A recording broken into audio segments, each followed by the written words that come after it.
రంగారెడ్డి జిల్లా శంషాబాద్ మండలం నానాజీపూర్ గ్రామ పంచాయతీలో ఏసీబీ అధికారులు సోదాలు చేశారు. ఈ క్రమంలో 50,000 రూపాయలు లంచం తీసుకుంటూ గ్రామ పంచాయతీ సెక్రటరీ, బిల్ కలెక్టర్లు ఏసీబీ అధికారులకు దొరికారు. ఓ ఇంటి నిర్మాణ పర్మిషన్ కోసం వచ్చిన వ్యక్తి దగ్గర పంచాయతీ కార్యదర్శి రాధిక, బిల్ కలెక్టర్ బాలరాజు డబ్బులు డిమాండ్ చేశారు. దీంతో బాధితుడు ఏసీబీ అధికారులకు ఫిర్యాదు చేశాడు. ప్రణాళిక ప్రకారం సోదాలు చేసిన ఏసీపీ రాధిక, బాలరాజును రెడ్ హ్యాండెడ్ గా పట్టుకున్నారు.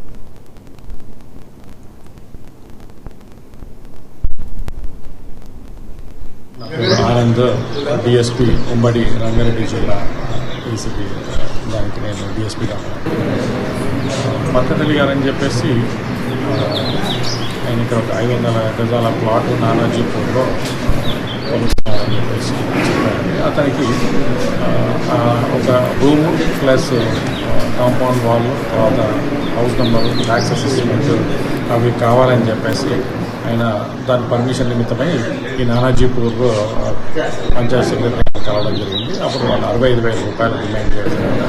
దాని తర్వాత మళ్ళీ రిక్వెస్ట్ చేస్తే 50,000కి తగ్గించడం జరిగింది. మళ్ళీ బాలరాజ్ని బిల్ కలెక్టర్ని కూడా కావాలని చెప్పేసి మన విలేజ్ పంచాయత్ సెక్రటరీ గారు చెప్పడం జరిగింది. అప్పుడు అతను బాలరాజ్ అనే బిల్ కలెక్టర్ని కూడా కలిశాడు. కలిసిన తర్వాత అతను 50,000 ఇవ్వాల్సి ఉంది, ఖచ్చితంగా తప్పదని చెప్పి చెప్తే మళ్ళీ ఒకసారి చివరి ప్రయత్నంగా ఇంకోసారి వెళ్ళి మళ్ళీ రాధిక అని ఇక్కడ విలేజ్ పంచాయతీ సెక్రటరీ కలిసి 35,000 రూపీస్ డిమాండ్ చేశారు. సో ఆ 35,000 రూపీస్ డిమాండ్ చేశారని మాకు ఫిర్యాదు చేయడం జరిగింది. ఆ ఫిర్యాదుని మేము ఎఫ్ఐఆర్ రిజిస్టర్ చేసాం. ఈరోజు మార్నింగ్ అరౌండ్ 35,000 రూపీస్ రాధిక గారు త్రూ బిల్ కలెక్టర్ బాలరాజ్ గారి ద్వారా తీసుకుంటున్నప్పుడు రెడ్ హ్యాండెడ్గా పట్టుకోవడం జరిగింది. సో వీళ్ళిద్దరిని ఇప్పుడు అదుపులో తీసుకున్నాము. ఇన్వెస్టిగేషన్ ప్రాసెస్ నడుస్తూ ఉంది.